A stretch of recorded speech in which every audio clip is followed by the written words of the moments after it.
ہم لوگ ایک چیپٹر پر انشاءاللہ گفتگو کر سکیں گے۔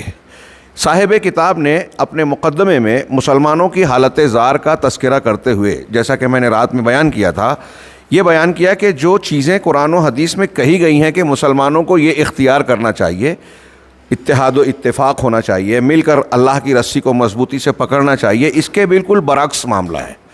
اور حق اگرچہ عارضی طور پر، یہ دنیا کا ایک بات اچھی طرح ذہن میں رہے کہ ہمیں یہ امتحان اور آزمائش کا پیریڈ جب ہوتا ہے تو ایسا دکھائی دیتا ہے کہ حق کمزور ہے، اہل حق کمزور ہیں، اور یہی امتحان ہوتا ہے۔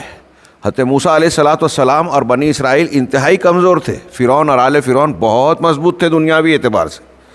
ہاں، اللہ کا امتحان اور آزمائش کی بنیاد ہی یہی ہے، یہ دنیا میں یاد رکھیے گا۔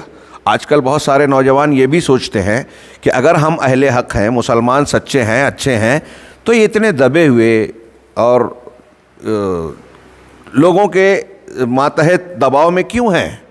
امریکہ، یورپ، یہ باطل ہے، ہاں، ان کے پاس توحید نہیں ہے۔ ہم کہتے ہیں کہ اللہ رب العالمین کے یہ مخالفین ہیں، دشمن ہیں، پھر یہ کیسے اچھل کود مچائے ہوئے ہیں، دنیا میں ان کی کیسے طوطی بول رہی ہے۔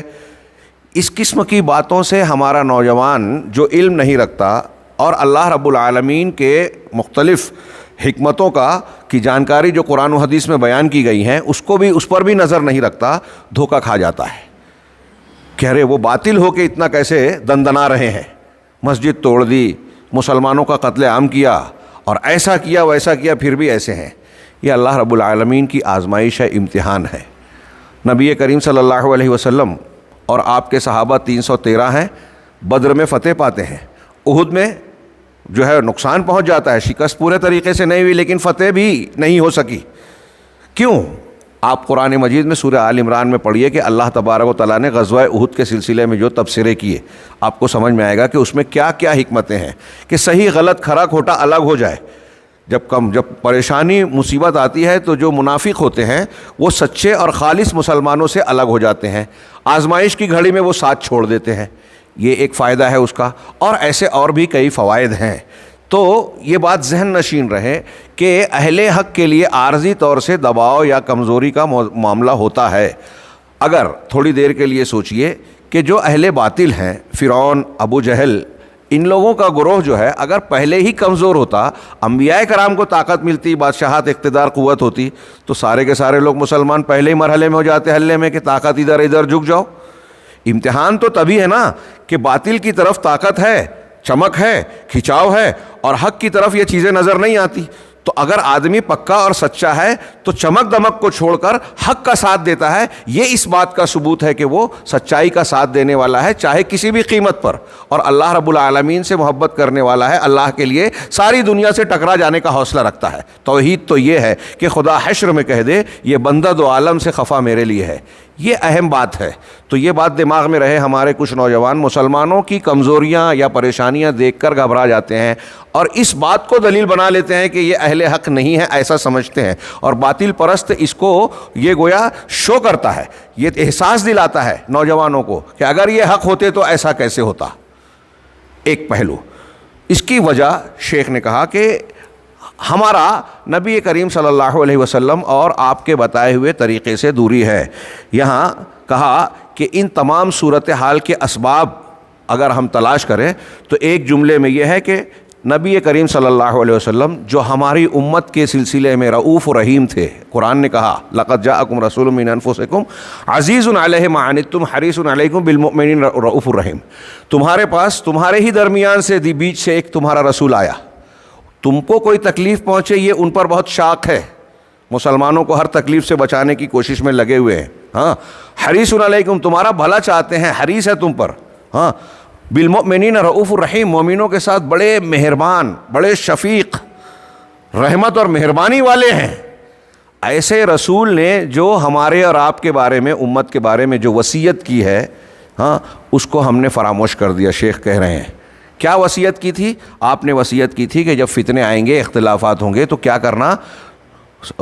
امیر کی سماعت کے ساتھ اللہ کا تقوی اختیار کرنے کے ساتھ کہا علیکم بسنتی و سنت الخلفاء الراشدین.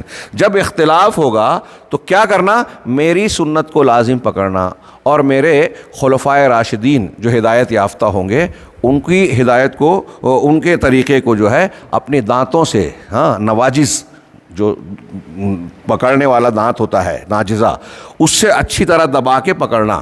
وَإِيَّاكُمْ وَمُحْدَثَاتِ الْأُمُورِ، اور تم دین کے نئے نئے معاملات سے بچنا. یہ دو جملہ پوری کتاب ہے، اور شیخ کے کہنے کے مطابق یہ پوری بات جو کہہ رہے ہیں یہ آج امت مسلمہ کے سارے مسائل کی جڑ یہاں سمٹی ہوئی ہے کہ جو رسول اللہ صلی اللہ علیہ وسلم نے کہا ہم وہ نہیں کر رہے ہیں، باقی سب کر رہے ہیں. اللہ کے نبی صلی اللہ علیہ وسلم نے کہا میری سنت. دیکھیے آپ نے اس حدیث میں اس سے پہلے کہا، یہ حدیث میں سمجھتا ہوں کہ سارے مسلمان مانتے ہیں کہ یہ اللہ کے رسول صلی اللہ علیہ وسلم کی حدیث ہے. اگر کوئی منکر حدیث ہوگا تو اس کی بات نہیں کرتا، وہ مسلمان نہیں ہے.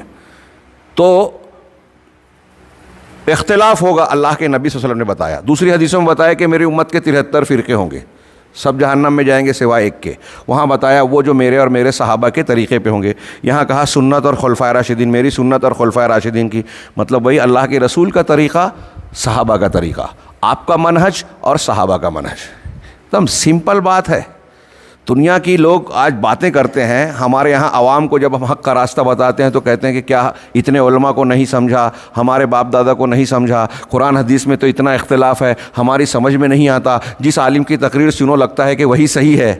اس قسم کی باتوں کو پیش کر کے وہ حق کو قبول کرنے سے اپنے آپ کو دور رکھتے ہیں، بہانہ کرتے ہیں. میں کہہ رہا ہوں ایک دم اللہ کے رسول کا جو فرمان ہے نا کہ ترکتکم علی المحجۃ البیضاء، میں نے تم کو ایک روشن شاہراہ پر چھوڑا ہے، لیلھا کنہارھا، اس کی راتیں بھی دن کی طرح روشن ہے، لا یزیغ عنہا الا ہالک، سنن ابن ماجہ کی صحیح حدیث کہ اس سے وہی بھٹکے گا جو ہلاک ہونے والا ہے. یہ جو آپ عذر کر رہے ہو کہ میری سمجھ میں نہیں آتا، جس عالم کی تقریر سنتا ہوں اس کا مسلک صحیح لگتا ہے، یہ بلا غلط بات ہے. اللہ اور رسول نے صاف بتایا ہے کہ قرآن حدیث کو اللہ نے نازل کیا ہے، اور اللہ کے نبی صلی اللہ علیہ وسلم نے کہا کہ ان دونوں چیزوں کو چھوڑے جا رہا ہوں، جب تک ان کو مضبوط پکڑے رہو گے کبھی گمراہ نہیں ہوگے. اور یہاں کہا کہ میری سنت اور میرے خلفائے راشدین کی سنت، ان کو دانتوں سے دبا لو، پکڑ لو، اور نئی نئی باتوں سے بچو. صرف اس ایک حدیث کو سامنے رکھ کے اگر ہم پورے آج کے اپنے فتنوں پر غور کریں کہ مسلمانوں کو کیسے اصلاح کرنی ہے، تو دیکھیے صرف ایک جملے میں میں یہ کہوں کہ یہ حدیث سامنے رکھیے، اور جو ابھی جو اس سے متعلق اس کے مفہوم کی جو حدیثیں ہیں کہ اللہ کے رسول صلی اللہ علیہ وسلم کی سنت کو پکڑیں اور صحابہ کی، بس. اب اس زمانے میں کیا تھا وہی ہم کو کرنا.